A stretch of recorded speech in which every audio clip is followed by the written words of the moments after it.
Bismillahirrahmanirrahim. Alhamdulillah. Wassalatu wassalamu ala rasulillah. Amma ba'd.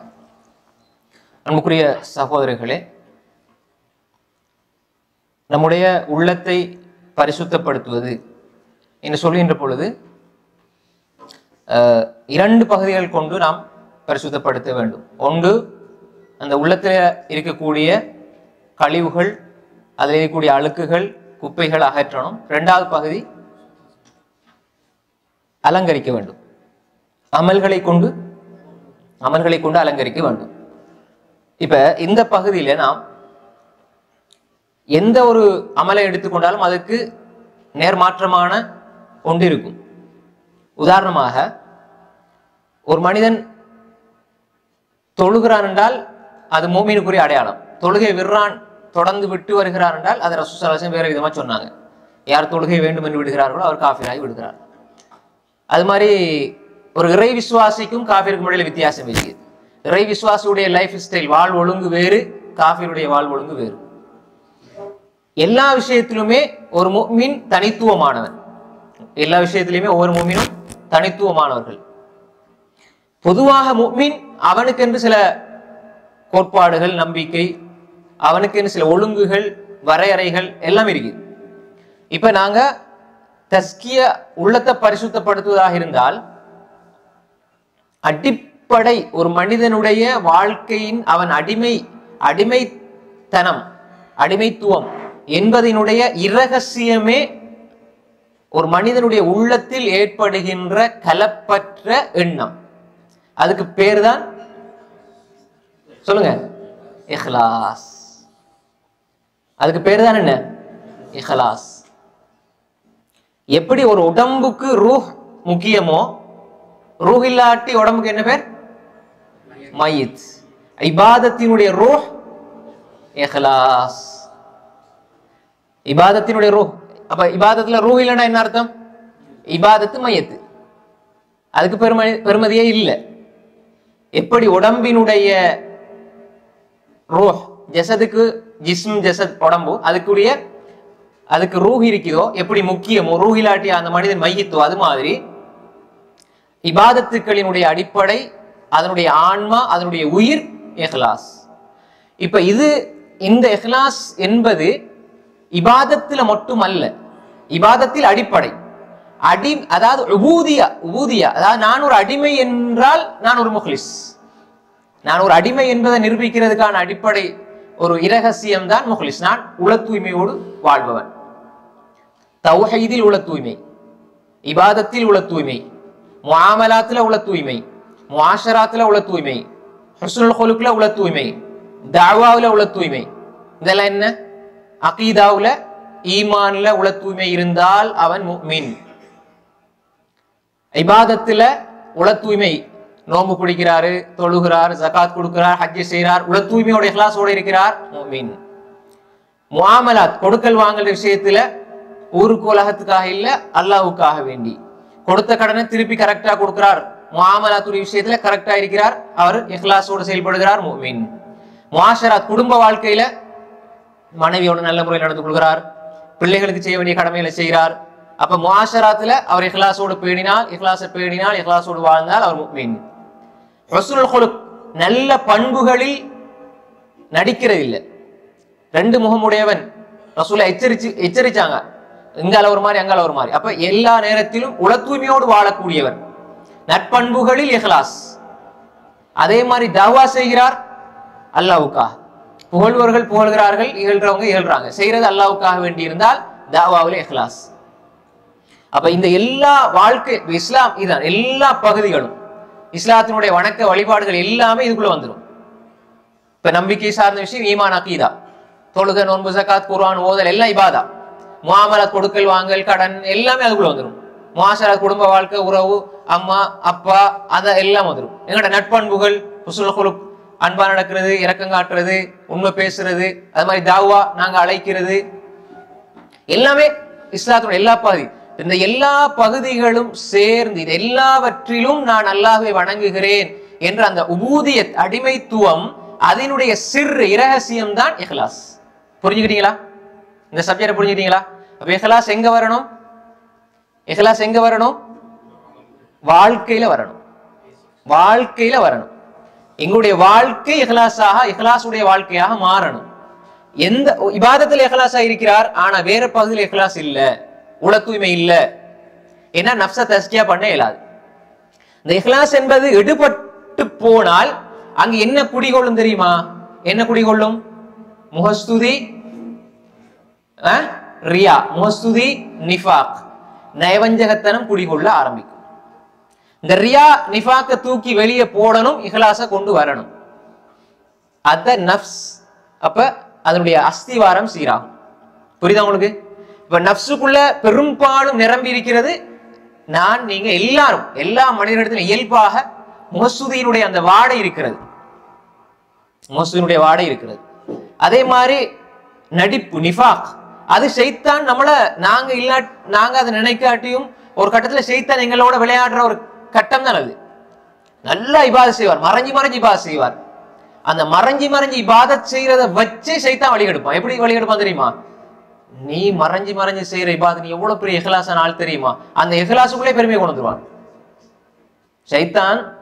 வெளியே கொண்டு வந்து உங்களை வழிகெடுக்க மாட்டான், உள்ளுக்குள்ள வச்சு அவன் வேலையை காட்டிட்டு போயிடுவான். நம்ம நினைச்சுப்போம் நான் எவ்வளவு இபாதத்தாள், இவங்களுக்கு எல்லாம் நம்மளை பத்தி தெரியாது, நம்மளோட இபாதத்தை பத்தி உங்களுக்கு தெரியாதுன்னு சொல்லி போட்டு நம்ம என்ன செய்வோம்? அந்த இபாதத், அந்த இஹ்லாஸுக்குள்ளே ஒரு பெருமையை கொண்டு வந்து இஹ்லாஸ் என்ற வணக்கத்தையும் நாசமாக்கிடுவான்.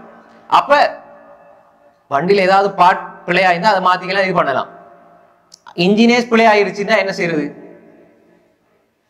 காய்ச்சல் தடுமல் அப்படி வந்துருச்சுன்னா பிரச்சனை இல்லை. ரூகை போச்சுன்னா உடம்புக்கு வைத்தியம் பிரயோசனம் வையா?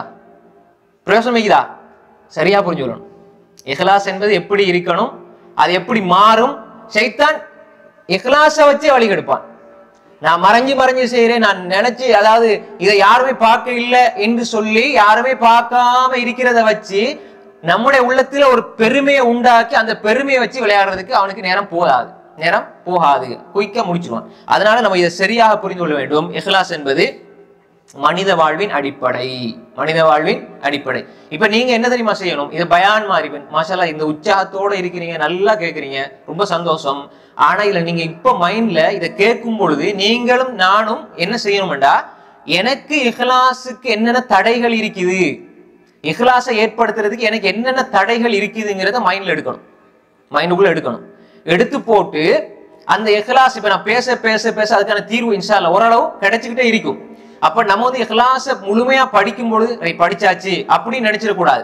இதுல இருந்து நான் பெற்ற பாடம், இதுல இருந்து நான் இந்த வழிமுறைகள் என்னிடத்துல இருக்குது, இதை எப்படி இல்லாமல் ஆக்குறது, இதை எப்படி தூக்கி வெளியில போடுறது, இதற்கான சிகிச்சை என்னங்கிறத நம்ம என்ன செய்யணும்? மனசுல எடுத்துடணும். இஹ்லாஸ பால்படுத்துறதுக்கு ஒவ்வொருத்தருக்கும் பல பிரச்சனைகளையும், இஹ்லாஸ பால்படுத்துறதுக்கான காரணிகள் வித்தியாசப்படும்.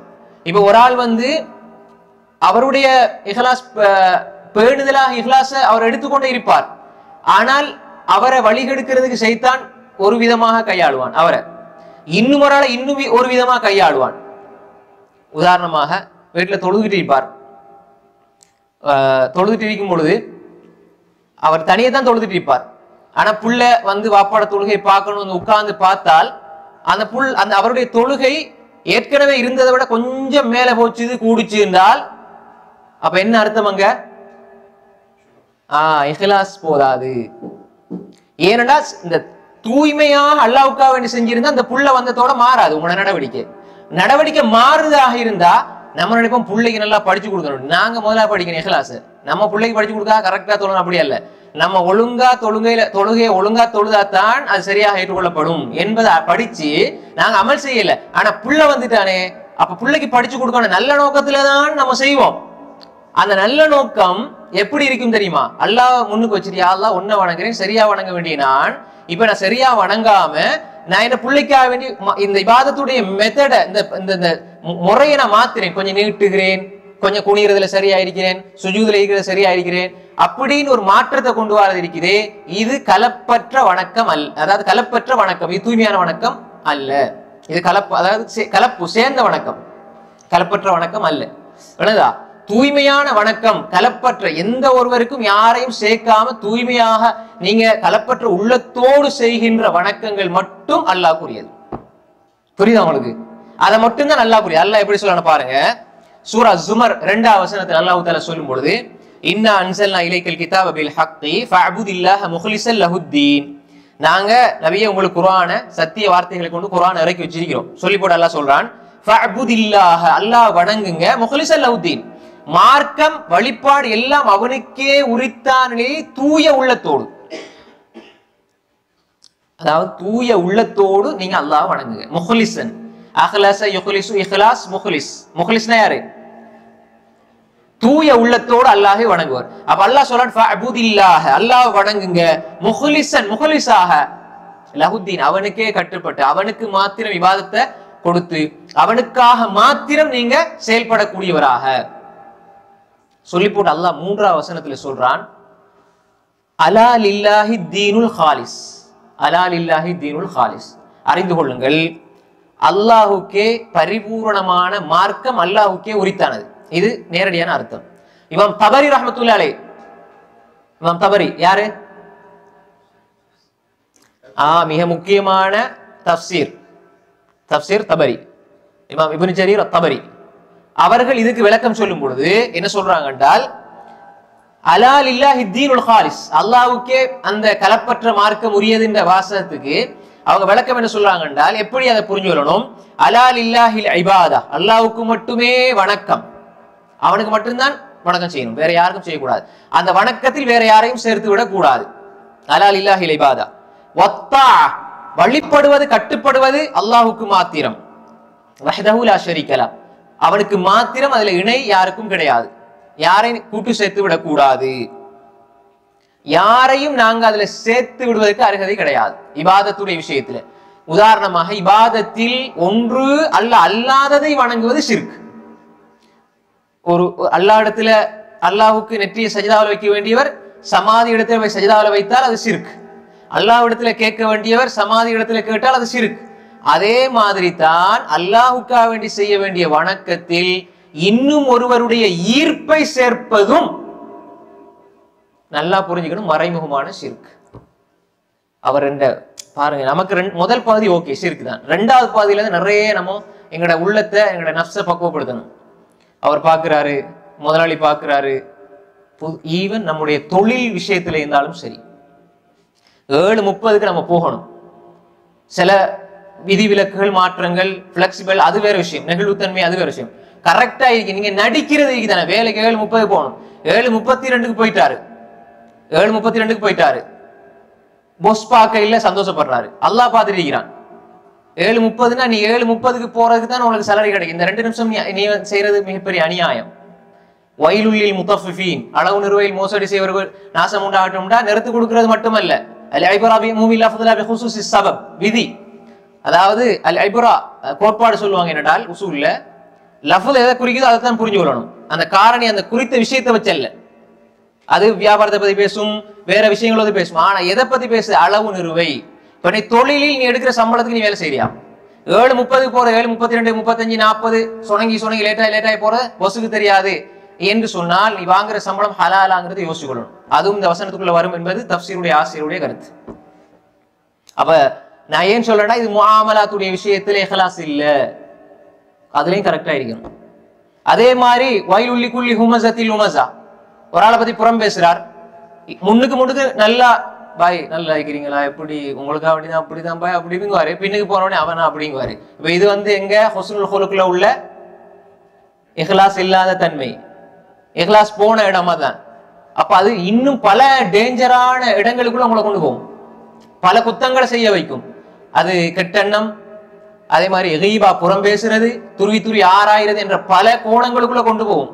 அப்ப ஹுஸ்னுல் ஹுலுக்ல இஹ்லாஸ் இருந்தா கரெக்டா இருப்பீங்க. முன்னுக்கு எப்படியோ பின்னுக்கும் அப்படிதான்.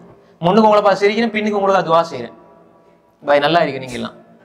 முன்னுக்கு இல்ல எல்லா கட்டங்களிலும் முன்னுக்கு மஷல்லா நீங்க நல்லா இருக்கீங்க, உங்களை கண்ணியப்படுத்தணும் அப்படின்னு துவா செய்யற மாதிரி பின்னாடியும் யாழ்லா அவரை சங்கைப்படுத்திரியா அல்லா, நல்ல கண்ணியமான வாழ்க்கை கொடுத்துரியா அல்லா, அவருடைய பரக்கத் செஞ்சியாலான்னு பின்னாடி துவா செய்யறவங்களா இருக்கும். இதுதான் நட்பண்புகளில் இஹ்லாஸ். நிறைய இந்த இடங்கள்ல நிறைய பிள்ளை விடுவோம்.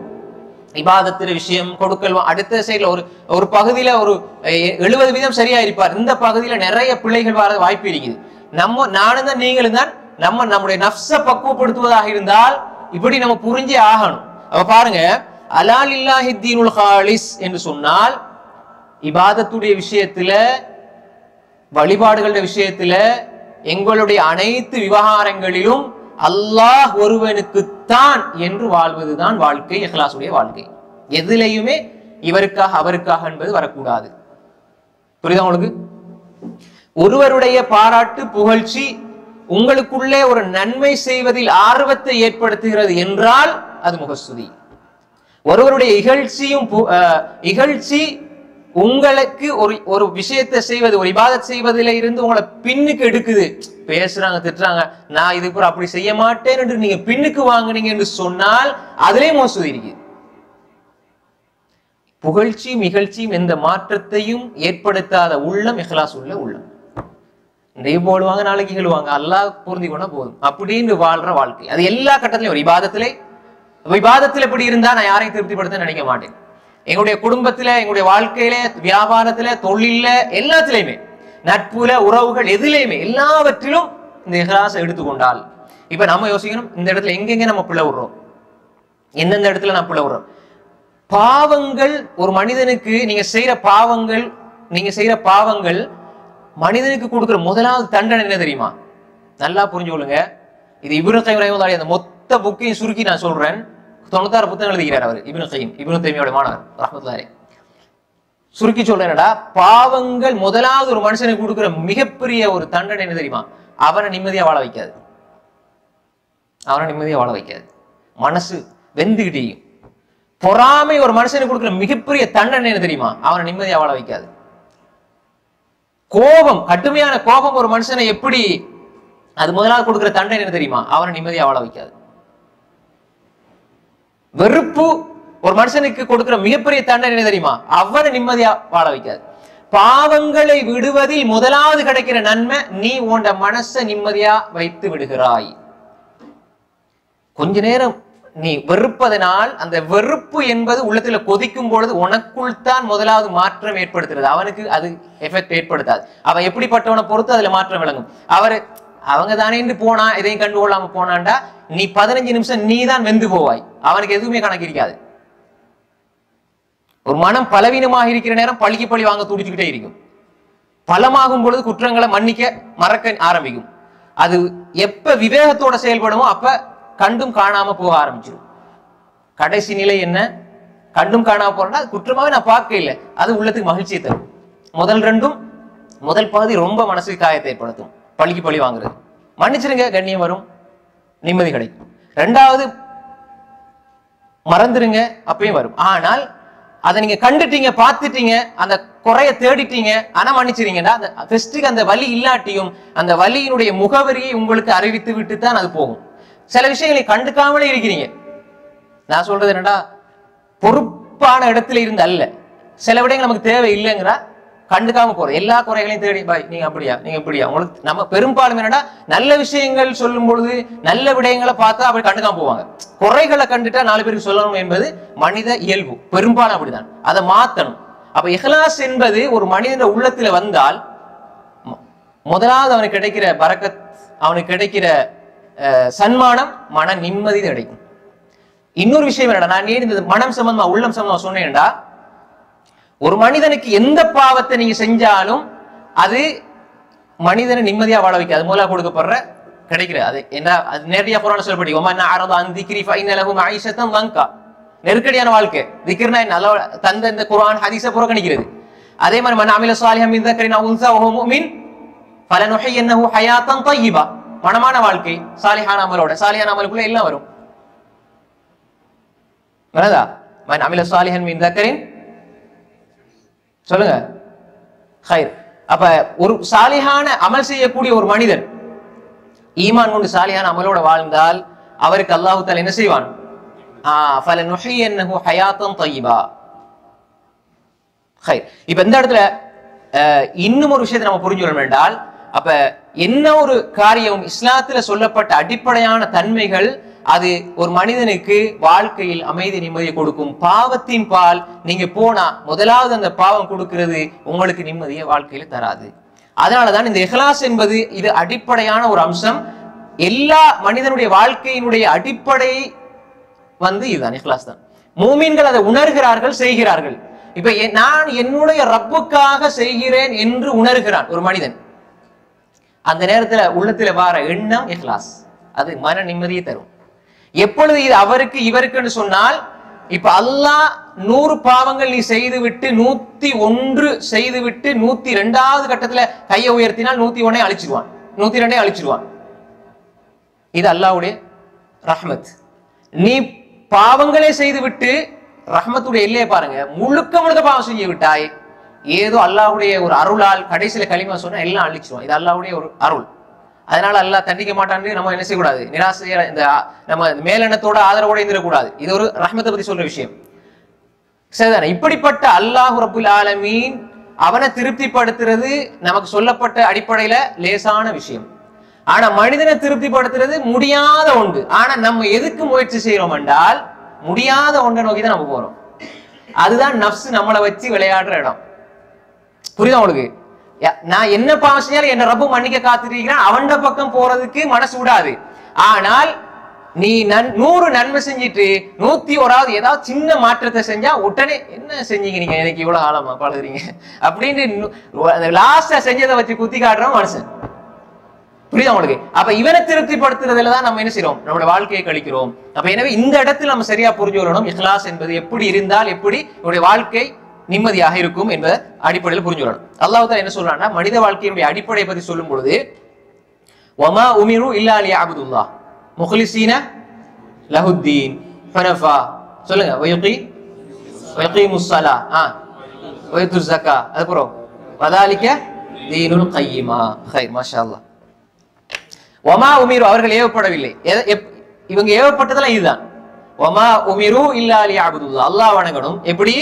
முக்லிஸீன லஹுத்தீன், அவனுக்கே அல்லாஹ்வுக்கே என்றே அவர்கள் கலப்பற்ற நிலையில் அவர்கள் வணங்க வேண்டும்.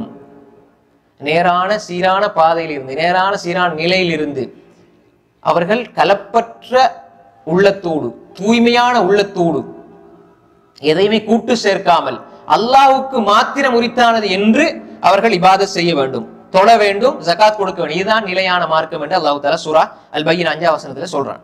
ஹை, பாருங்க, இப்ப இந்த இஹ்லாஸ் என்பது ஒரு மனிதனுடைய வாழ்க்கையின் அடிப்படை நம்ம சொன்னோம். இப்ப இந்த இஹ்லாஸோடு தான் ஒரு மனிதன் வணங்க வேண்டும், வழிபட வேண்டும், வாழ்க்கையை மாத்தணும். இப்ப பாருங்க, இமாம் இப்னு ஹஸ்ம் ரஹ்மத்துல்லாஹி, முக்கியமான ஒரு அறிஞர், அவர் அந்த கருத்து சொல்றார். எப்படினால், அந்நியா நீயா சிர்ருல் உபூதியா, எண்ணம் இருக்குதானே, எண்ணம் அடிமைத்துவத்தினுடைய இரகசியம். எண்ணம் எங்க வருது? எண்ணம் எதுல உதயமாகுது? உள்ளத்துல. அப்ப நல்ல உள்ளமா இருந்தா நல்ல எண்ணம் வரும். அப்ப நல்ல உள்ளத்தில் இருந்து நல்ல எண்ணம் வருகிறது. அதுதான் அடிமைத்துவத்தினுடைய இரகசியம், சிர்ருன்னு சொல்லி போட்டு சொல்றாரு. வஹிய மினல் அமாலி பிமன்சிலத்தி ரூஹ் மினல் ஜஸத். ஏற்கனவே நான் சொன்ன மாதிரி, எப்படி என்றால் அமல்களுக்கு அது ரூஹ், ஜஸதுக்கு ரூஹ போல, உடம்புக்கு ரூஹ போல அமல்களுடைய ரூஹ் எது? தூய எண்ணம், இஹ்லாஸ். சொல்லி போட்டு சொல்றாங்க, எப்படி உடம்புல உயிர் இல்லையோ, உயிர் இல்லாம போனா அதை நம்ம மையத்துன்னு சொல்லி அதை அடக்கம் பண்ணிடுவோமோ, அது மாதிரித்தான் இஹ்லாஸ் இல்லாத வணக்கங்கள் என்பதா சொல்றாங்க. அப்ப இதுல என்ன புரிஞ்சுக்கணும்னு சொன்னால், இஹ்லாஸ் என்பது அவ்வளவு முக்கியமானது. இது அவங்களுடைய அல் இஹ்காம் என்ற புத்தகத்துல 2ஆம் ஜுஸ் 706 707 பக்கத்துல சொல்றாங்க. இப்ப பாருங்க, இன்னொரு அடிப்படை ஒன்று இருக்குது. அடிப்படை என்னன்னா, இப்ப நம்மளை நிறுத்தி பார்க்கலாம், நம்மளை நிறுத்தி பார்க்கலாம். இஹ்லாஸ் இருக்குதா இல்லையா? இப்ப நமக்கு குழப்பம் இருக்கும், நம்மகிட்ட இஹ்லாஸ் இருக்குதா இல்லையா, நம்ம செய்யறதுல இஹ்லாஸ் இருக்குதா இல்லையா. அப்படி குழப்பம் தான் என்ன தெரியுமா செய்யணும், நாம் இஹ்லாஸை ஏற்படுத்திக் கொள்ளதான் முயற்சி செய்யணுமே தவிர இபாதத்தில இருந்து பின்னாக கூடாது, ஹைர், இப்ப நான் இதுக்கு முன்னால ஒரு இமாமுடைய பேர் சொன்னேன் தானே, யாருக்கு தெரியும்? சொல்லுங்க சார். இப்னு ஹஸ்ம். ஹைர், மாஷா அல்லாஹ். நானும் ஒரு புத்தகம் எழுதிக்கிறேன். இவரு இப்னு ஹஸ்ம் அல் அந்துலுசி, ஸ்பெயின். இப்ப ஸ்பெயின் அங்க பிறந்தவர், முக்கியமான அறிஞர். அவருடைய அல் இஹ்காம்னு ஒரு புத்தகம், அழகான புத்தகம். ஹைர், இப்னு ஹஸ்ம் ரஹ்மத்துல்லாஹி அலைஹி. ரைட். அப்ப அவர் சொன்ன கருத்து நீங்க கேட்டீங்க. சுஃபியான் இப்னு உயைனா ரஹ்மத்துல்லாஹி அலைஹி قال سفيان بن عيينة رحمة الله عليه சொல்றாங்க இஹ்லாஸ் அளக்கிறதுக்கு ஒரு அளவுகள் சொல்றாங்க. அதாவது உங்களோட உள்ரங்கம் அதாவது உங்களோட உள்ளத்துல இருக்கிற உண்மையான நிலையும் உங்களோட வெளியில நீங்க செயல்படுற முறையும், இப்ப நீங்க தனியே இருந்து இபாதத் செய்யும் பொழுது உங்களுக்கு வர எண்ணங்கள் அதுவும், அல்லது தனிமையில செய்யற இபாதத்துல கிடைக்கிற இன்பமும், வெளியால செய்யும் பொழுது மக்கள் பார்க்கும் பொழுது கிடைக்கிற அந்த இபாதத் செய்யும் பொழுது கிடைக்கிற இன்பமும் ரெண்டும் சரிசமமா இருக்குது. இப்ப நீங்க தனியை தொழுதாலும் தனி இபாதத் செஞ்சாலும் தனியே இது என்ன செஞ்சாலும் உங்களுக்கு அதே மாதிரி தான் இருக்குது. 4 பேர் 10 பேர் பார்த்தாலும் அதே மாதிரி தான் இருக்குது. அப்படி ஒரு நிலை இருந்தால் ஃபதாலிக்க அல் அதில், நீங்க சரியா கரெக்டா நீதியா தான் போறீங்க, கரெக்டா தான் போறீங்க. நம்ம இப்படி இருக்கிறோமா? இல்ல இருக்கிறவங்க இருப்பாங்க மாஷா அல்லாஹ், இல்லன்னா நம்ம திருத்திக்கொள்ளலாம், அவ்வளவுதான். அப்ப இப்படி இருந்தா நீ ஓகே. அதில்னா என்ன? அது நீதமான ஒரு பாதை. ரெண்டாவது சொல்றாங்க வைதா கானத்தி சரீரா அஃதல் மினல் அலானியா ஃபதாலிக்கல் ஃபதுல். இப்போ வெளிப்படையில் அமல் செய்யறதை விட தண்ணியை இபாதத் செய்யறதுல ரொம்ப ஆர்வம், ஆசை, நல்ல மகிழ்ச்சி ஏற்படுதுனால் இது வதாலிக்க ஃபதாலிக்கல் ஃபதுல், இது ரொம்ப சிறப்பு. வெளியில இபாதத் செய்யறோம், பேசுறோம், அது மாதிரி திக்ர் செய்யறோம், ஓதுறோம், இதுல மாஷா அல்லாஹ் நல்ல ஒரு ஆர்வம் ஆசை இருந்தா அது பிரச்சனை. இப்ப வெளியில செய்யற அதை விட நம்ம தண்ணியில இருக்கும் பொழுது அல்லாஹ் திக்ர் செய்யும் பொழுது, தனியே இருந்து கண்ணீர் வடிக்கும் பொழுது, தனியே இருந்து சுஜூத் செய்யும் பொழுது, தனியே இருந்து குர்ஆனை படிக்கும் பொழுது, ஹதீஸை படிக்கும் பொழுது, தனியே இருந்து இபாதத்துல ஈடுபடுறதை தானே. அப்படின்னா பள்ளிவாசல்ல தொழாம வீட்டுல தொழுகிறத சொல்ல வரையில கரெக்டா புரிஞ்சுக்கணும். பொதுவா செய்ய வேண்டிய கடமை அது செஞ்சு ஆகணும், அது கட்டாய கடமை. நீங்க தனிமையில செய்யற இபாதத்துகள் இருக்குது. இப்ப தனிமை ஏன் குறிப்பிடப்படுதுன்னு சொன்னா, தனிமை என்பது 4 பேர் 10 பேர் பார்க்கையில என்பதனால நஃப்ஸ் என்ன தெரியுமா செய்யும்? அம்மாரா பிஸ்ஸு, கெடுதி தான் தூண்டும். இப்பதானே யாரும் இல்லை, யாருமே பார்க்கல. இப்ப என்ன நீ ஃப்ரீடம், சுதந்திரமாயிருக்கிற, சுதந்திரமாயிரு பிள்ளைகளை சுதந்திரமாக்கி விட்டு கடைசியில ஒரு என்ன செய்யறது? கை சேதப்படுறது. அப்ப சுதந்திரமா இருக்கணும், ஆனா அந்த வழிமுறைகளை சொல்லி கொடுத்து அவங்களை இருக்க வைக்கணும். பிள்ளைகளுக்கு சுதந்திரம் கொடுக்கத்தான் வேணும். சுதந்திரமாக இருந்தால் அவன் வழி தவற மாட்டான் என்ற அந்த வழிகாட்டுல கொடுத்து வைக்கணும். ரெண்டையும் குழப்பிக்கொள்ள கூடாது. நாங்களும் அப்படிதான். நாங்க தனியே இருந்தாலே சைத்தான் விளையாட பாக்குறான். ஒன்று பாவத்தை கொண்டு வழிகெடுப்பான், ரெண்டாவது மிக சிறப்பான ஒன்று குர்ஆன் ஓதுறதை விட்டு போட்டு அவர் என்ன செய்வாருண்டா, இப்ப நம்ம நன்மைதானே செய்யறோம்னு சொல்லி போட்டு அவருக்கு தெரியாதெல்லாம் பயன் பண்ணிட்டு இருப்பாரு. ஊர்குலகத்துக்கு வாட்ஸ்அப் குரூப்ல அவர் கிடைக்கிற டைம்ல அவர் அட்வைஸ் பண்ணிட்டே இருப்பாரு. மசாலா தேவா செய்யறீங்க இதுல வாட்ஸ்அப் குரூப்ல அவருக்கே தெரியாது, குர்ஆன் தெரியாது, ஹதீஸும் தெரியாது. செய்யறது நல்லது, ஆனால் அதை விட நல்லது ஒன்றிக்கும், அதை விட படிக்க வேண்டிய விஷயம் இருக்கும். நம்ம ஒரு மணித்தேரம் பேசுறோம்னா ஒரு 15 மணித்தேரம் படிக்கணும் அந்த தலைப்புல. இது நான் குறைய சொல்றேன், சுருக்கமா மேலோட்டமான விஷயத்தை சொல்றேன். இமாம்கள் எத்தனையோ வருஷங்கள் படிச்சு போட்டு அதுக்கு போறதா என்ன செஞ்சாங்க? பேச ஆரம்பிச்சாங்க, சொல்லி கொடுக்க ஆரம்பிச்சாங்க. இந்த தலைப்புல பேச போறோம்டா நம்ம என்ன செய்யறோம்? இதுல குறைஞ்ச ஒரு 5 6 மணித்தேரம் 7 மணித்தேரம் 10 மணித்தேரம் வாசிக்கணும். பொதுவாக சொல்றேன். அப்ப இப்படி என்ன செய்யணும்? இப்படி ஒரு நல்ல நிலை இருக்கும். ஆனா சைத்தான் செய்வான், நமக்கு ஒரு 2 வசனம் தெரிஞ்சிருச்சு அல்லது 2 ஹதீஸ் தெரிஞ்சிருச்சுண்டா சொல்ல வேண்டிய இடத்துல சொல்லி கொடுக்கணும், அது தப்பு கிடையாது. அவரை விட சைத்தான் மேலெண்ணத்தை போடுவான். நீ இப்படித்தான் நமக்கு இருக்கிறது 10ன்னு அவன் 90 காட்டி போட்டு அப்படியே அவரை ஆக்கி விடுவான். ஆனா அவர் குர்ஆன் எடுக்கிற அன்றைக்கு குர்ஆனை தொட்டிக்க மாட்டாரு, குர்ஆன் அன்றைக்கு ஓதி இருக்க மாட்டாரு, அன்றைக்கு அவரு திக்ர்கள் தஸ்பீஹல் காலை மாலை துஆக்கள் ஓதி இருக்க மாட்டாரு. ஆனா அதை விட மிக சிறந்ததை விட சிறந்ததை வச்சு வழிகெடுப்பான். அது 7 படித்தனங்கள் வழிகெடுப்பான். அப்ப இதுல சுருக்கமா சொல்ல பாவத்தை முடியலன்னு சொன்னா இந்த மாதிரி செய்வான் வளைஞ்சா. அதே மாதிரி இப்ப ஆகுமான காரியங்களை காட்டி வழிகெடுப்பான். இப்ப நம்ம புரிஞ்சுக்கணும் என்றால் இரகசியமாக சுஃபியான் பின் உயைனா ரஹ்மத்துல்லாஹி அந்த கருத்துக்கு வரேன், வந்துருங்க. இப்ப இரகசியமாக செய்கிற அமல்கள் வெளிப்படையில செய்கிற அமல்களை விட இன்பமானதாக இருந்தால் ஃபதாலிக்கல் ஃபதுல், அது ரொம்ப சிறப்பானது. இப்ப 3வது சொன்னாங்க, இப்ப தனியே செய்யறதை விட தனியே செய்யற இபாதத்துல பெருசா இன்பம் விளங்குது இல்ல, அதுல ரொம்ப போர் அடிக்கு. தனியா இருந்தா நமக்கு குர்ஆன் ஓதும் தூக்கம் வருது, அது மாதிரி தொழ போனா சுஜூதுல போனா அப்படி தூக்கம் வருது, இதுல இன்பம் இல்லை. ஆனா மக்களுக்கு மத்தியில வெளிப்படையா இருக்கும்போது நல்ல உற்சாகம், நல்ல கம்பீரம் எல்லாம் வருதுன்னு சொன்னால் இது மிகப்பெரிய அநியாயம். இது ரொம்ப பெரிய அநியாயம் நாளை மறுமையில் இருள்களாக காட்சி அளிக்கும். நம்ம நினைச்சிட்டீங்கன்னா அடுத்தவனுக்கு ஏசுறது திட்டுறது இது அநியாயம் உண்டு. இந்த நிலை வந்தா நம்ம அநியாயம் செஞ்சுக்கிட்டே இருக்கிறோம் இபாதத்தின் பெயர்ல. புரியுதா? எண்ணம் தான் அடிப்படை. இஹ்லாஸ். சஹாபாக்களுடைய வாழ்க்கையை பாருங்க. சஹாபாக்களோட வாழ்க்கையில அடிப்படை அஸ்திவாரம் இஹ்லாஸ். அது இருந்ததுனாலதான் அல்லாஹ் இன்னும் அவர்களை கண்ணியப்படுத்துகிறான். இன்னும் அல்லாஹ் கண்ணியம். சின்ன நம்மட பார்வையில சின்ன ஒரு விஷயம் தான், ஆனா அவங்க சின்னதா நினைக்கல, அது தீனா நினைச்சாங்க. ஒரு சின்ன ஒரு விஷயம் தான், நம்ம அது சின்ன தாடி தானே வைக்கிறது தானே சின்ன நினைக்கிறோம். அவங்க உசுர் போனா அதை விட மாட்டாங்க. நிறைய பேர் சகோதரர் கோவிச்சுக்காங்க, நிறைய பேர் இந்த கரண்டி கால்களில் உடுப்பு கொடுத்துட்டு நம்ம பார்க்குறோம். அதெல்லாம் ஒரு பச்சை ஹராமான விஷயம். அதெல்லாம் நாளைக்கு பார்க்க மாட்டேன், பேசவும் மாட்டேன். சர்வசாதாரணமா யாரோ சொல்றாங்க, அவங்க சொல்றாங்க, இவங்க சொல்றாங்கன்னு சொல்லி போட்டு நம்ம பேசிட்டு போறோம். ஹதீஸ் தெளிவா வந்திருக்கு. அதெல்லாம் மிக பயங்கரமான குற்றம். கரண்டைகளை எக்காரணத்தை கொண்டு கொடுத்தாதீங்க. அப்ப அது அபூபக்கர் ரலியல்லாஹு அனுமதி கொடுத்தாங்களா, அது வழியை போச்சுது. நீங்க தைக்கும் போதே அப்படி தைக்கிறீங்களே, அதை மடிச்சு விடுறீங்களே, அதெல்லாம் பிழை, ஹராம், தெளிவான ஹராம். தாடி வலிக்கிறது ஹராம். யார் என்ன சொன்னாலும் ஹராம். ஒவ்வொரு முறை செய்யும் பொழுதும் அல்லாஹ் சும்மா ஃப்ரீயா தார ஒரு வாஜிபான ஒரு கடமை நீங்க வலிச்சு வலிச்சு வானான்னு நாசமாக்குறீங்க. அதெல்லாம் பார்த்துக்கணும் இன்ஷா அல்லாஹ். அதுல அப்ப எனவே இந்த ஒரு விஷயத்தை சுஃபியான் இப்னு உயைனா ரஹ்மத்துல்லாஹி அலைஹி சொல்றாங்க. தெளிவா புரிஞ்சு கொள்ளணும். மக்களுக்கு மத்தியில செய்யும் பொழுது நல்ல ஆர்வம் உற்சாகம் வருது, தனியே செய்யும் பொழுது சோர்வு வருதுண்டா, இதுதான் மிகப்பெரிய அநியாயம் என்பதை சொல்றாங்க. இதை இமாம் ஹத்தீப் அல் பக்தாதி ரஹ்மத்துல்லாஹி அலைஹி தாரிக் பக்தாத்ல 15ஆம் ஜுஸு 224 பக்கத்துல எழுதியிருக்கிறார்கள். கால மைமூன் இப்னு மஹ்ரான் ரஹ்மத்துல்லாஹி அலைஹி, உங்களோட அமல்கள் கொஞ்சம், அதுல நீங்க இஹ்லாஸ பண்ணிக்கொள்ளுங்க. எவ்வளவு அழகா சொல்றாங்க. எங்களுக்கு எல்லாரும் சொன்னதுதான். அதாவது நீங்க நம்ம செய்யற அமல்களே கொஞ்சம், அதுலயே கொஞ்சம், அதுல அடுத்தவங்களுக்கு ஏன் பங்கு வச்சிருக்கீங்க, அதுல நீங்க என்ன செய்யுங்க, ஃபஹ்லிஸு ஹாதல் கலீல், அந்த கொஞ்சத்தை தூய்மை ஆக்கிருங்க அப்படிங்கிறாங்க. என்ன சொல்றாங்க, இன்ன அமாலக்கும் கலீலா, இன்ன அமாலக்கும் கலீலா, உங்களோட அமல்கள் கொஞ்சமானது. அந்த ஃபஹ்லிஸு ஹாதல் கலீல், அந்த கொஞ்சத்தை நீங்க என்ன செஞ்சிருங்க, இஹ்லாஸோட செஞ்சிருங்க. ஹில்யத்துல் அவுலியா அபூ நைம் அல் அஸ்பஹானி ரஹ்மத்துல்லாஹி ஹில்யத்துல் அவுலியாவுடைய 4 ஜுஸு 92 பக்கத்துல வருது.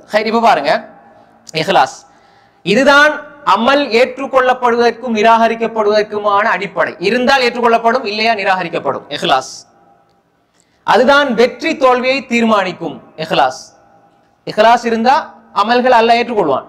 கத் அஃப்லஹல் முஃமினூன் அல்லதீன ஃபீ ஸலாத்திஹிம் காஷிஊன், இஹ்லாஸோட தொழுதார். ஃபவைலுல் லில் முஸல்லின், தொழுகதான் அவனுக்கே கேடு உண்டாகட்டும், நாசம் உண்டாகட்டும். தொழுதார் கேடு, தொழுதார் வெற்றி பெற்றார். வெற்றியை தீர்மானிக்கிறது, தோல்வியை தீர்மானிக்கிறது இஹ்லாஸ்.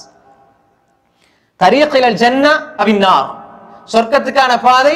வதாலிக ஜஸாஉ மன் தஸக்கா, சொர்க்கத்துக்கான பாதை அல்லது நரகத்துக்கான பாதை. இஹ்லாஸ் இருக்குது, ரியா இருக்குது. எது இஹ்லாஸ்? சொர்க்கம். ரியா நாளைக்கு நரக யாரை கொண்டு ஆரம்பிக்கப்படும்? 3 பேரை கொண்டு. அந்த ஹதீஸ் நம்ம படிச்சிருக்கிறோம். அது பாவிகளை கொண்டல்ல, பெரிய இபாதத்தாளிகள். அங்க இல்லாம போன விஷயம் இஹ்லாஸ். அல்லாஹ் பயந்து கொள்ள வேண்டிய விஷயங்கள் ரொம்ப இதுல கரிசனையோடைகள். இது ரொம்ப ரொம்ப ஒரு நம்ம நினைக்கிறோம் என்னடா இது சாதாரண விஷயம் கடந்து போயிடக்கூடாது. நம்ம எந்த ஒரு விஷயத்துல சின்ன மாற்றம் வந்ததுன்னா உடனே நின்று சுதாகரிச்சு கொள்ளுங்க. நான் போற பாதை பிழை, நீ ஒன்னு அநியாயமா கஷ்டப்படுத்தாத. இஹ்லாஸ் இல்லாத இடத்துல, இஹ்லாஸ் இல்லாத உள்ளத்துல ஷைத்தான் குடி கொண்டு உங்களை திசை திருப்பான். ஒவ்வொரு வடிவங்களை நோக்கி உங்களை அனுப்புவான். அதாவது எங்க போறன்னு தெரியாம முட்டிக்கிட்டு இருப்பீங்க வாழ்க்கையில. அதனால இஹ்லாஸ் அடிப்படை. அதே மாதிரி இஹ்லாஸ் அல்லாஹ்வுக்காக மாத்திரம் இருக்க வேண்டிய, அதுல யாருக்கும் எந்த பங்கும் கிடையாது. இஹ்லாஸ் இபாதத்தில் அல்லாஹ்வை மட்டும் ஒருமைப்படுத்தி செய்யறது. இஹ்லாஸ் படைப்பினங்களுடைய கண்காணிப்பிலிருந்து படைப்பாளன் அல்லாஹ்வுக்காக மாத்திரம் செய்கிறேன் என்ற அந்த சுத்திகரிப்பை ஏற்படுத்துவது இஹ்லாஸ். அதை ஃபில்டர் பண்ணிடணும். படைப்பினங்கள் பார்த்து கொண்டிருக்கிறார்களா, அதை பத்தி எனக்கு கணக்கில்லை என்கிறத உறுதிப்படுத்தி கொள்ள வேண்டும் இஹ்லாஸ். அதே மாதிரி மறைமுக வடுக்கள், மறைமுக காரணிகள், உங்களை ஷைத்தானுடைய ஊசலாட்டங்களினால உங்களை அங்கும் இங்குமாக கொண்டு செல்லக்கூடிய மறைமுக காரணிகள்ல இருந்து உங்களை பாதுகாத்துக் கொள்வது இஹ்லாஸ். அல்லாஹ் என்னை பார்த்து கொண்டே இருக்கிறான், அவனுடைய நிரந்தரமான பார்வை, மஹ்லூக்கள் இடையிடையே பார்க்கிற பார்வை, இரண்டையும் பிரிச்சு அல்லாஹ்வுடைய பார்வைக்காக அமல் செய்யற ஒரு நிலை இஹ்லாஸ். அப்ப இந்த நிலைகளை இஹ்லாஸ் உள்ளவர்கள் உருவாக்கி கொள்ள வேண்டும். இஹ்லாஸ் ஏற்படுத்த வேண்டும், என்னோட உள்ளத்துல இஹ்லாஸ் வர வேண்டும் என்று சொல்லி ஒருவர் நினைச்சால் என்ன செய்யணும்? இந்த நிலையை ஏற்படுது. அதனாலதான் அறிஞர்கள் சொல்லுவாங்க, எப்படின்னு சொன்னா இஹ்லாஸை பத்தி சொல்லும் பொழுது, உங்களோட பாவங்களை நீங்க எப்படி மறைக்கிறீங்களோ அதே மாதிரி உங்களோட நன்மைகளை மறையுங்க. உங்களோட நன்மைகளை மறைங்க. பாவங்களை மறைக்கிறீங்கன்னா செய்யறது இந்த அர்த்தம் எடுத்துடக்கூடாது. மனித இயல்பு என்ன? பாவம் செய்யும்போது மறைஞ்சு செய்வார். நன்மை செய்யும் பொழுது ஓகே, யார் 4 பேர் பார்த்தா பரவாயில்லை. இதே மாதிரி இஹ்லாஸ் உள்ளவர்கள் நன்மை அதிகமாக மறைத்து செய்வார்கள். அப்பா இஹ்லாஸை பாதுகாக்கல, இஹ்லாஸை கொண்டு வரதுக்கான வழி, இஹ்லாஸை கொண்டு வரதுக்கான வழி. அதனாலதான் அல்லாஹ் தஆலா என்ன சொல்றான்? நபியே குலில்லா, நபியே சொல்லுங்க, அஅபுது முக்லிஸல் லஹு தீனி, நான் அல்லாஹ்வுக்காக தூய்மையாக அவனுக்கு மாத்திரம் கட்டுப்படுகிறேன், வணக்கம் செய்கிறேன். நபி ஸல்லல்லாஹு அலைஹி வஸல்லம் அவங்களுக்கு அல்லாஹ் சொல்றான், பயிற்சி கொடுக்கிறான் சூரா ஜுமர் 14. அதே மாதிரி தான் நீங்க சொல்லுங்க, குல் நபியே சொல்லுங்க, இன்ன ஸலாத்தி, நான் சொன்ன எல்லாத்தையும் இஹ்லாஸ் வரணும்னு சொன்னதானே. பாருங்க, இன்ன ஸலாத்தி, என்னுடைய, சத்தமா சொல்லுங்க, தொழுகை, வனுசுகி, என்னுடைய வணக்க வழிபாடுகள், கிரியைகள், நற்கிரியைகள். நிறைய பேர் நுஸ்கின்னு சொல்லுவாங்க, நுஸ்கினா பிழை, வனுசுகி, நுசுகி. அது மாதிரி இந்த யௌமுல் ஜும்ஆன்னு சொல்லுவாங்க, ஜும்ஆ, நல்லதா, ஜும்மா தலைப்புன்னு போடுவாங்க, அதே பிழை, ஜும்ஆ, நல்லதா, அதெல்லாம் பாத்துக்கணும். அப்ப வனுசுகி, நுஸ்கினா எல்லாம் பிழை. அப்ப பாருங்க, வனுசுகி என்னுடைய நற்கிரியைகள், வமஹ்யாய என்னுடைய, மஹ்யானா என்ன? வாழ்க்கை, ஹயாத், வமமாத்தி என்னுடைய மரணம், லில்லாஹி ரப்பில் ஆலமீன். அல்லாஹ்வுக்கு உயிரை கொடுங்க, அல்லாஹ்வுக்கு உயிரை கொடுங்க நிறைய பேர் சொல்லுவாங்க. அதுலே அல்லாஹ்வுக்கு வாழ்றதுக்கு யாரும் ரெடி இல்லை.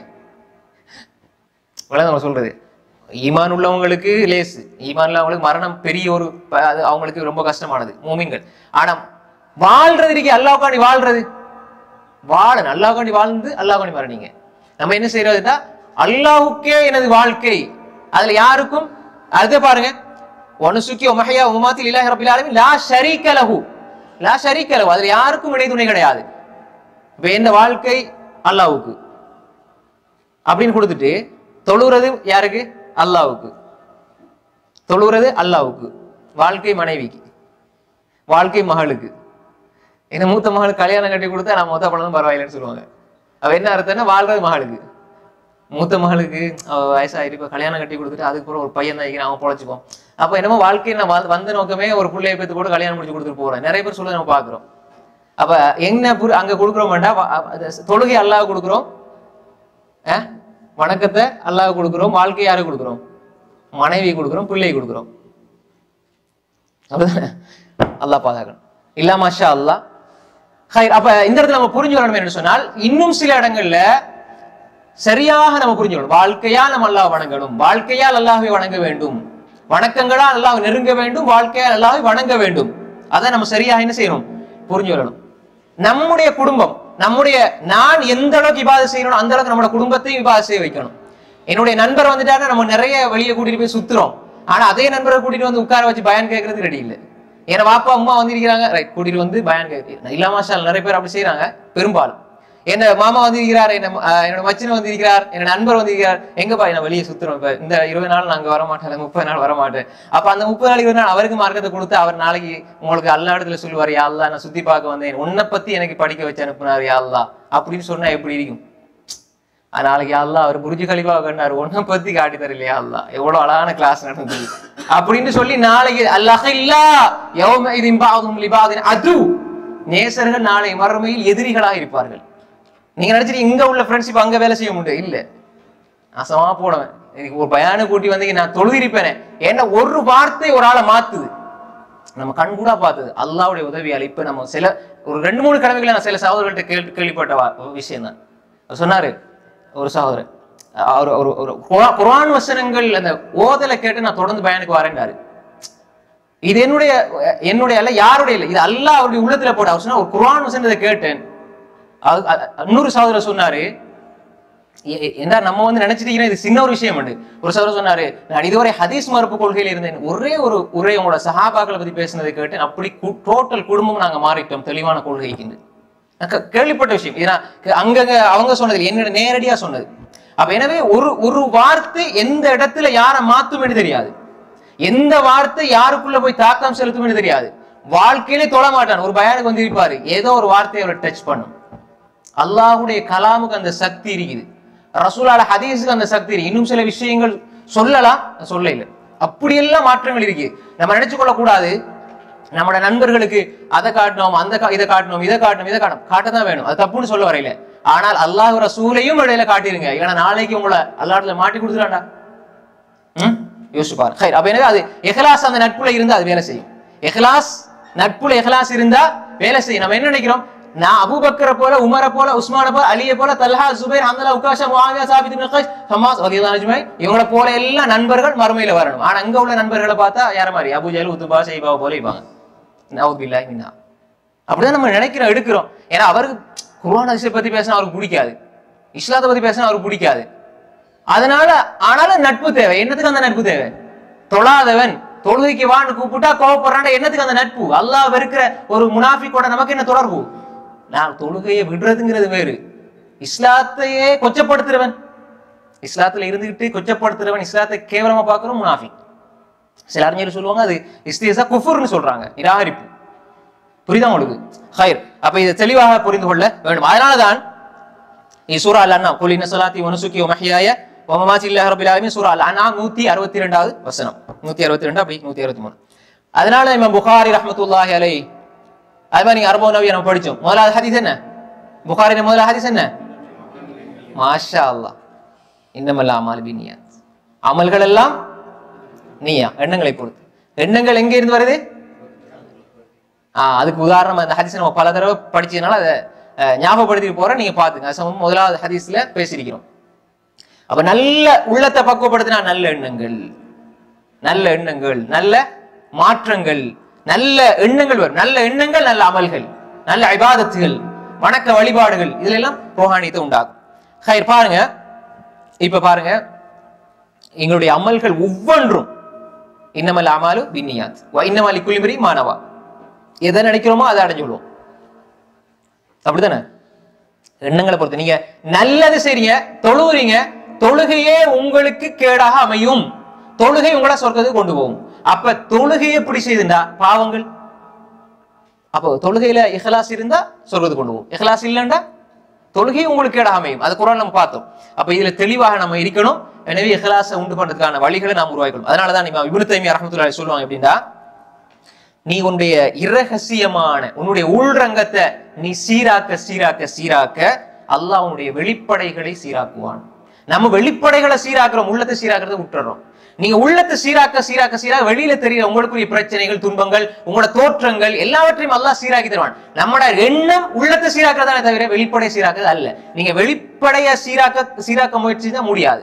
உள்ளத்தை சீராக்க சீராக்க உங்களோட வெளிப்படையை அல்லாஹ் சீராக்குவான். நம்ம வெளிப்படையை சீராக்கினால் நம்ம அல்லாஹ் விட்டு தூரமாக இருப்போம். ஏன்னா உள்ளத்துல அல்லாஹ்வுக்காக வேண்டி செய்யற எண்ணத்தை எடுத்துட்டு வெளியில தோற்றத்தை காமிக்க காமிக்க நாங்க அல்லாஹ் விட்டு தூரமாகிட்டே போவோம். இஹ்லாஸ் இருக்காது, அங்க என்ன இருக்கும்? மோஸ்துதி இருக்கும். ஹைர். இமாம் இப்னு தைமிய்யா இத மஜ்முல் ஃபத்தாவா 3 ஜுஸ் 274 சொல்றாங்க, 74 பக்கத்துல சொல்றாங்க. அதே மாதிரி இஹ்லாஸ் அடைஞ்சு கொள்றதுக்கு ஒரு விஷயம்,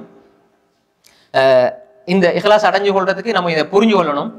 பாருங்க, இஹ்லாஸ் எப்ப கிடைக்கும்னா ஜுஹுத் இருந்தா இஹ்லாஸ் கிடைக்கும். ஜுஹுதுக்கு பிறகு இஹ்லாஸ். ஜுஹுதுனா என்ன? உலகத்துல பற்றற்ற தன்மையை உண்டாக்கணும். பற்றற்ற தன்மைன்னு சொன்னா உலகத்தை விட்டு துறந்து போறதல்ல, உலகத்துல இருக்கிற எல்லாத்தையும் சரியா புரிஞ்சு கொள்றது, சரியா புரிஞ்சு வாழ.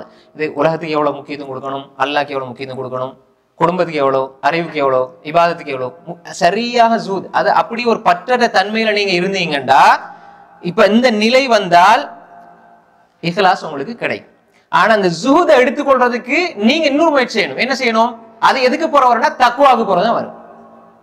புரியுதா உங்களுக்கு? ஜுஹுத் எப்ப வரும்? தக்வாக்கு போறது. தக்வா வர்றதுக்கு என்ன செய்யணும்? அல்லாஹ் ஏவியதை எடுத்து விலக்குனதை விட்டா தக்வா வரும். தக்வா வந்தா ஜுஹுத் வரும். ஜுஹுத் வந்தா இஹ்லாஸ் வரும். வலா யஹ்சுல் இஹ்லாஸ் இல்லா பஅத ஜுஹுத் வலா ஜுஹுத் இல்லா பஅத தக்வா. அப்ப முதலாவது நீங்க அல்லாஹ் ஏவியதை எடுத்து விலக்கியதை தவிர்த்து கொண்டால் உங்களுக்கு தக்வா வரும். தக்வாவை நீங்க வச்சு உங்களோட உள்ளத்தை அலங்கரிக்க அலங்கரிக்க ஜுஹுத் வரும். ஜுஹுத் வந்தால் உள தூய்மை வரும். அதனாலதான் இமாம் இப்னு தைமிய்யா ரஹ்மத்துல்லாஹி இந்த செய்தியை மஜ்முல் ஃபத்தாவாவுல 1 ஜுஸ் 94 சொல்றாங்க. இமாம் இப்னு கைம் ஃபாயித் என்ற புத்தகத்துல 89 பக்கத்துல ஒரு அழகான ஒரு செய்தி சொல்றாங்க. இதை நம்ம மைண்ட்ல எடுத்துக்கொள்ளணும். இந்த வகுப்பினுடைய கடைசி செய்தி இதை சரியா புரிஞ்சு கொள்ளணும். நம்ம இஹ்லாஸ் இல்லாம செய்யற அமல்கள், இபாதத்துகள் எல்லாம் இப்படித்தான் போகுது என்பதை நம்ம புரிஞ்சுக்கணும். இஹ்லாஸ வாரதுக்கு ஒரு வழியா இப்னு தைமிய்யா ரஹ்மத்துல்லாஹி சொன்னாங்க. இப்னு தைமிய்யா இஹ்லாஸ் வாரதுக்கு என்ன அடிப்படை? முதலாவது ஏவல்களை எடுக்கணும், விலக்கல்களை விடணும். அல்லாஹ் சொன்னதை எல்லாம் எனக்கு முடியுமான அளவு செஞ்சு செஞ்சு செஞ்சு போகணும். கடமைக்கு அப்புறம் கடமையை செஞ்சு ஆகணும். உபரியான வணக்கங்களை செஞ்சு செஞ்சு போகணும். அதே மாதிரி விலக்கியதை விட்டு விட்டு விட்டு விட்டு போகணும். சரியா? அப்ப ஜுஹூத் வரும், தக்வா வரும். தக்வா வந்து தக்வாவுடைய வாழ வாழ வாழ எல்லாத்தையும் கரெக்டா பாப்பீங்க, ஜூத் வரும். ஜூத் வந்தால் உங்களோட வாழ்க்கையில கூடுதல் குறைவு ஏற்படுத்த இஹ்லாஸ் வந்து கரெக்டா வந்து உள்ளத்துல குடிகொள்ளும். இதை இமாம் இப்னு தைமிய்யா ரஹ்மத்துல்லாஹி சொல்றாங்க. இது ஒரு வழி. அடுத்து சொல்றாங்க, நீங்க இஹ்லாஸ் இல்லாம செய்யற விடயங்களை பத்தி இமாம் இப்னு கைம் ஃபவாயித்ல எழுதிக்கிறாங்க 89 பக்கத்துல, ஃபவாயித் என்ற புத்தகத்துல, அல் அமல் பிகைர் இஹ்லாஸ், இஹ்லாஸ் இல்லாம ரசூலா பின்பற்றாம செய்யற அமல்கள் எப்படின்னா ஒரு பிரயாணியை போல. எப்படி ஒரு பிரயாணி நீண்ட பயணம் செய்யறாரு, அவருடைய பிரயாணத்துக்கு எடுத்து அந்த பொதி இருக்குதானே, தண்ணி சாப்பாடு எல்லாம் எடுத்து தானே போவாங்க. ஒரு 15 நாள் அல்லது 8 நாள் போறோம்னா அதுக்கு பாலைவனத்துல போவாங்க. பயணங்கள் போகும்போது ஏதாவது எடுத்து கட்டுச்சாதனம் எடுத்துட்டு போவாங்க. அந்த கட்டுச்சாதனத்துக்குள்ளே மண்ணை நிரப்பிக் கொண்டு முதுகில் சுமந்து கொண்டு செல்கின்ற பிரயாணியை போன்றுதான் இஹ்லாஸ் இல்லாம அமல் செய்தவர். இல்ல ரெண்டு டேஞ்சர், ரெண்டு விபரீதம் இருக்குது. ஒன்று, அவர் சுமையால் அவருடைய முதுகு நொந்து போகும். சுமையால நொந்து தோல்ல சுமந்து போவாரு, நொந்து போகும். அதை சுமை அவரை அவருடைய அந்த பாரம் வந்து அவரை ரொம்ப காயப்படுத்தும். ரெண்டாவது, அதுல எந்த பிரயோசனமும் இல்லை. அது சுமந்து போய்த்து அங்க சாப்பிடலுமா? இல்ல. ஆனா அவருக்கு தெரியுது மண்டாண்டு சுமந்துட்டு போறாரு. நம்ம இதை கேட்கும் போது இதெல்லாம் நடக்குமா, அப்படி எல்லாம் இருக்க மாட்டோம். ஆனா இபாதத் விஷயத்துல அல்லாஹ் பாதுகாத்த நிறைய பேர் இப்படித்தான் இருக்கிறோம். இஹ்லாஸ் இல்ல, ஆனா செஞ்சுக்கிட்டே இருக்கிறோம். நம்மளை நாம் வருத்தி கொண்டு இருக்கிறோம். அது எந்த பிரயோசனம் இல்லை. ஆனா நம்ம ஃபஜ்ருக்கு மசாலா 4 மணிக்கு எழும்பி 5 மணிக்கு எழும்பி தொழுகிறோம். பாத்தீங்களா, எல்லாம் பாராட்டுறாங்கட்டா ஆரைட். அதை நாங்களா எழும்பி அந்த கூடுக்குள்ள கஷ்டப்பட்டு சிரமப்படுறோம். ஆனா அதனால எந்த பிரயோசனம் இல்லை. இது போலதான் இஹ்லாஸ் இல்லாம செயல்படுற விஷயங்கள். எனவே உள்ளத்தை பரிசுத்தப்படுத்துகிற நாம், பரிசுத்தப்படுத்தணும் நினைக்கிற நாம், நானும் நீங்களும் தான் முதலாவது எடுத்துக்கொள்ள வேண்டிய அடிப்படையான விஷயம் இஹ்லாஸ். இஹ்லாஸ் பத்தி சுருக்கமாக நம்ம பார்த்தோம். இது இன்னும் படிக்க வேண்டிய விஷயம். இன்ஷா அல்லாஹ் உள்ளத்தை பக்குவப்படுத்துற முதல் நிலை.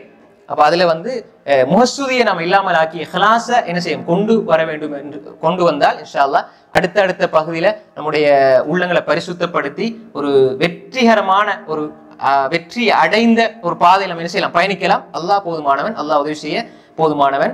நம்ம அதை சுத்தப்படுத்த அல்லாஹ் சொன்ன மாதிரி கத் அஃப்லஹ மன் ஸக்காஹா, கத் அஃப்லஹ மன் ஸக்காஹா, அந்த வெற்றி அல்லாஹ் நம்ம எல்லோருக்கும் தந்தருவானாக. வ ஆகிரு தஅவானா அல்ஹம்துலில்லாஹி ரப்பில் ஆலமீன். அஸ்ஸலாமு அலைக்கும் வரஹ்மத்துல்லாஹி வபரகாத்துஹு.